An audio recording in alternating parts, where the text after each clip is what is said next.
The old man, I don't know how to describe him. I mean... You said you thought he was stalking you at first. Did anyone else in your group think that? Well, yeah. Is it possible they could have killed him? What? No. No, you don't understand. Don't you understand? If he attacked you... He saved my life. And I watched him die. I heard Jessica. I don't know how or why she was down there, but I know I heard her. He held it right up to my face. Right here, right in front of my nose, and he could have shot me. He almost shot me, the prick. I mean, you go out with a guy for however long and you think you know him, but man, this one really takes the cake. I was right there, and I could have done something. I tried to do something. It wasn't good enough. How did you end up in the mines? I was carried and taken and... What did you see? I don't know. I don't know. He was out of his fucking mind. He wanted to hurt us. Okay? And... I thought he was the one who attacked Jess. I thought we were close. After his sisters disappeared, he'd come and talk to me. He said I was the only one who understood him. I thought we had a connection. If you need someone to talk to... I'm fine. Sometimes, after a traumatic experience... I said I'm fine. I stabbed him, and I tried to get away, but I didn't know. I swear I didn't know. Didn't know? Who did you stab? Oh, I stabbed the maniac. I didn't know it was Josh, but then he was the psycho, and how was I supposed to know Josh had all this sauce and the gun, and oh my god. Where's Matt? Is he okay? Are they done looking at him? I'm just a little worried because, I'm his girlfriend. Did he tell you that? I mean, I probably wasn't his favorite person there for a couple minutes, but he knows how devoted I am to him. He knows. He said he knows, right? Your friend Ashley, she told us she tried to help you. She said she heard you calling out. Not me. Mike. What do you remember? He came for me. He did. Came for you? Where is he? Did he make it? You need to listen to me. I don't care if you believe me or not. It doesn't matter because you will. You need to go down to the mines. What's in the mines, Sam? I've seen what's down there, and I'd give anything to unsee it.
visual on a survivor.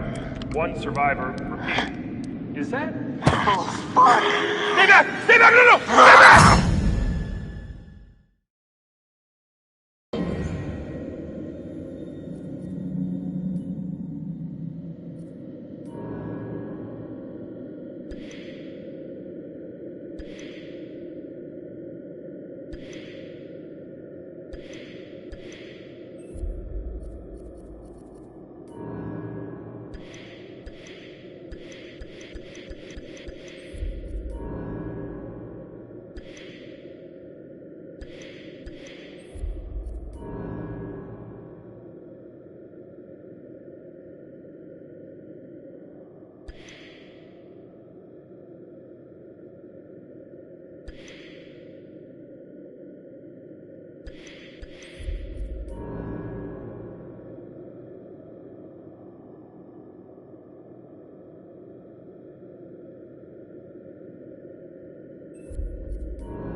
Sometime after, the prospectors came to mine this mountain.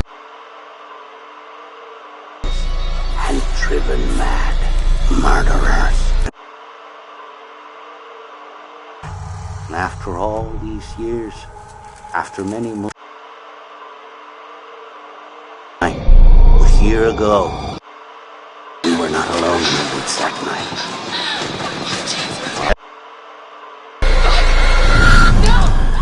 I couldn't save you.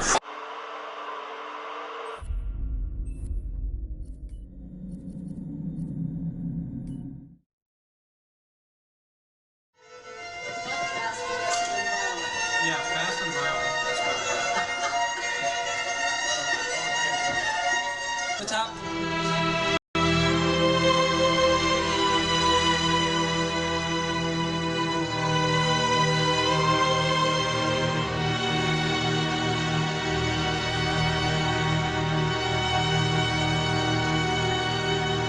My name is Jason Graves, and I'm the composer for Until Dawn.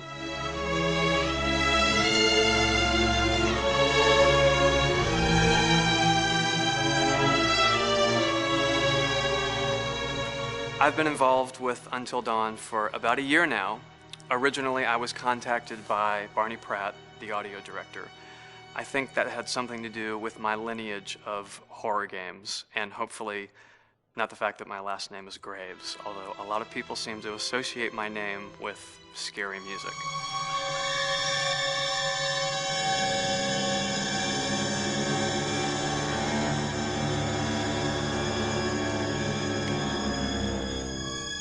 One of the things that was really exciting about working with Barney and the team at Supermassive is they really wanted something unique for the music. They wanted the music to stand out and be a character on its own in the game.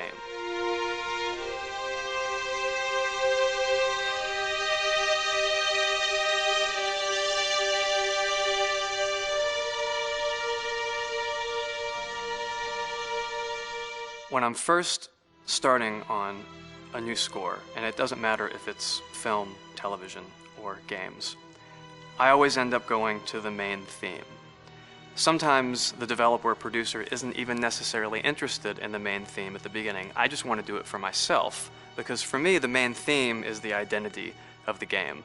It establishes the mood, the atmosphere, and the character of the music and how it's going to be playing in the background. And that's what we did with Until Dawn. That was actually my demo pitch to Supermassive Games. I put a main theme together, recorded all the instruments at my studio, and sent it to them. And they liked it. We actually ended up recording that exact theme, all the instruments and everything, live here at Ocean Way, probably 9 months ago. And that's what we've been using in all the demos for the game, and that's the final version of the theme that is the main theme that you'll hear on the menus and in some key pieces of gameplay.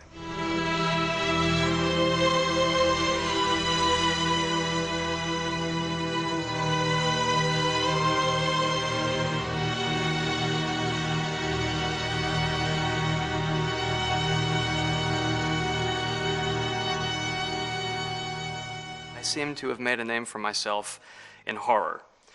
And there's something about scary music, I think it's maybe the lack of rules. The biggest rule in scary music is there are no rules, so you can do anything you want, and actually, if you end up doing things that don't feel like they would work out together, they kind of clash, and it ends up being even more effective for scary music.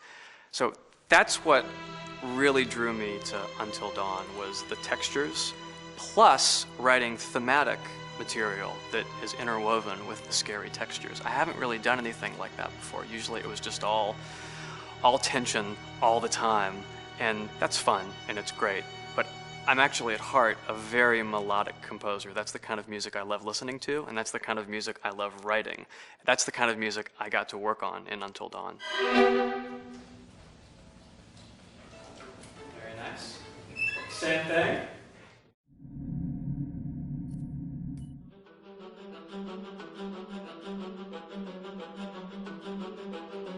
My name is Will Biles, Executive Creative Director of Until Dawn. The first part of getting a believable facial performance in-game is to capture topographically the actor's range of emotional expressions as separate versions of the same head. Every tiny nuance gets digitized and merged, effectively creating a model that can recreate every facial movement that the actor makes. Once the topography has been recorded, the actor's performance itself can be captured by using a predetermined set of marker points drawn precisely on the face and a high-def helmet cam, wirelessly linked to capture devices. The camera is the small box where it looks like the microphone should be. Outro Sam. Mark. It records in high def the movement of the dots throughout the performance that will drive the expressions captured earlier. Unlike other systems, this form of capture is far less lossy because there are fewer interpretations between performance captured and performance rendered finally in-game.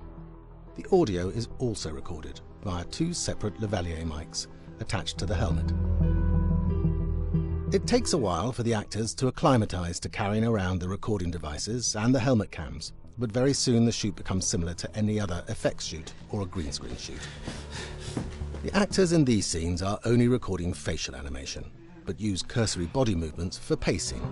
Wait, and maybe we should all stick together and find everybody and make sure that we're all okay, so... 1-1, the year before the prank. Take 2, Mark. Other than the other actors, they have to use their imagination for everything and everywhere that they are supposed to be seeing and feeling. Idiot! So dumb! From a hot midday studio in Los Angeles to a freezing midnight mountain in British Columbia.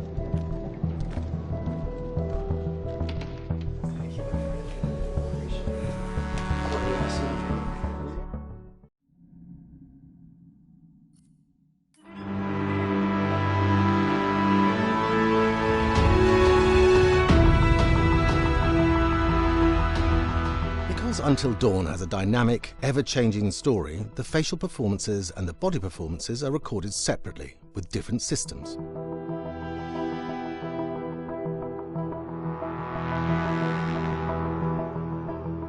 With the body capture, we use reflective bead suits and an infrared camera matrix system that drives the CG bone hierarchies in our character models.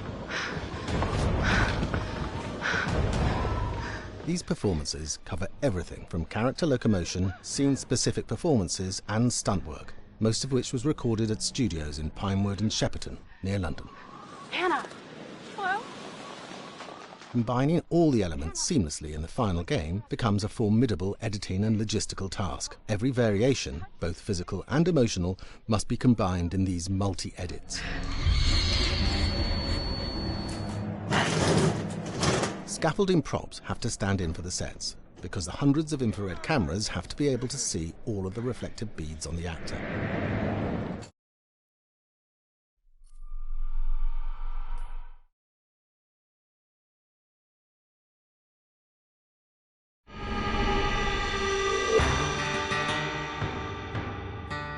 America's Northwoods border region. Within this land of 10,000 lakes and miles of dense timber, a hideous creature is believed to lurk. The Northwoods is probably one of the last frontiers in America. There's still what hasn't been set foot by man. Monsters and mysteries exist here because it is remote. Up in the Northwoods, winters are long. In times of biting cold and isolation, a devouring monster is believed to come forth. It's terrorized native people for generations.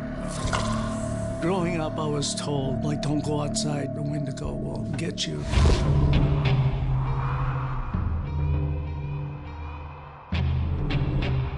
Among the traditions of the northern Algonquin tribes is the Wendigo, a monster that can seize hold of a person to carry out its hunger for human flesh.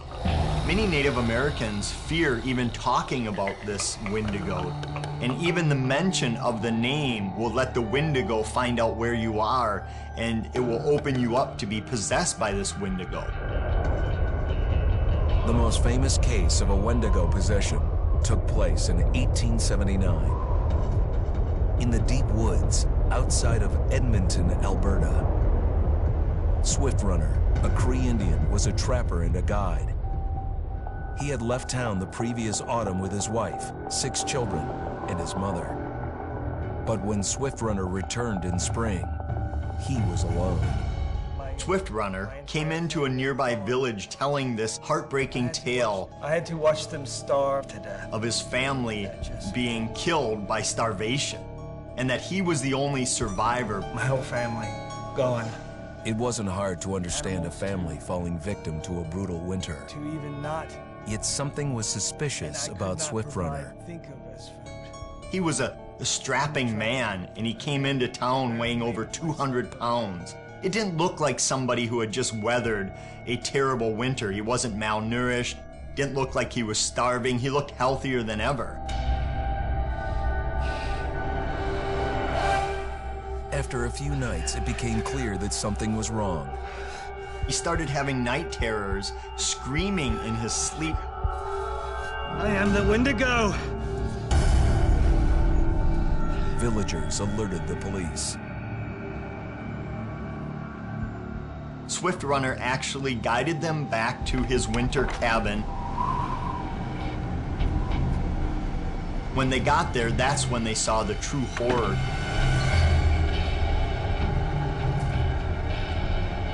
Human skulls were scattered around, many bones, some of which had been snapped in half, and the marrow inside had been drained.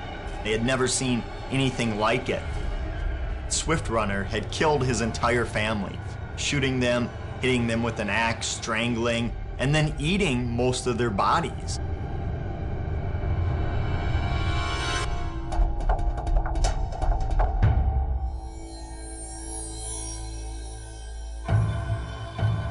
Right up until the moment the noose was on his neck, Swift Runner swore the evil spirit of the Wendigo had possessed him and twisted him into a cannibal killer.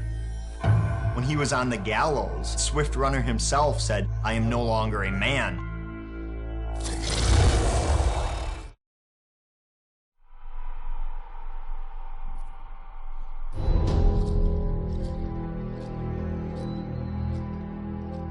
Just move over there. Go on, move. Let me say what I came to say. I'm here to tell you what you're up against being back on this mountain. You should never have returned. I don't know why you did after what happened last year. You mean with Hannah and Beth? Yeah, how could you know without being involved? I don't take kindly to you kids coming up here to my mountain. Your mountain. The mountain don't belong to me, it's true. But it don't belong to the Washingtons. This mountain belongs to the Wendigo. Hi, this is Lee Robinson, production designer at Supermassive Games. Understanding the ancient myths of the Wendigo was key for their development that helped the milky, almost dead, with loss of lips and eyelids due to frostbite, fangs growing and arms and legs getting longer, with skin hardening and thickening to look snarling and menacing, yet withered and lean. The hell was that? Another fucking piece of... Fingers and toenails extending like claws, allowing them to climb effortlessly. We made them look gaunt and weathered, and having ragged remains of clothes they wore, blood-stained and rotten, with patches of hair still remaining. They retained strong skeletal limbs, which enable them to be agile and quick through the environment. Where are you? My name is Jamie Gallipo, animation director at Supermassive.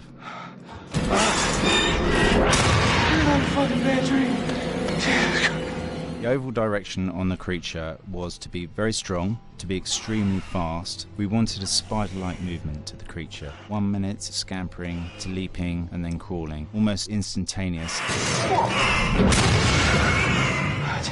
And finally, we wanted the creature to have this real, uncontrollable thirst for flesh.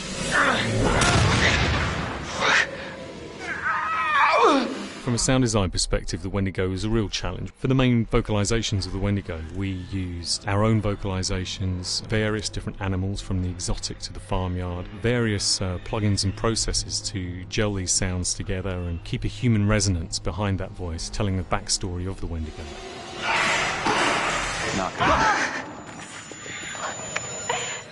During the chase sequences, the anger of the Wendigo is felt by encircling breaths, screams and screeches that essentially chase you as you're being chased by the Wendigo.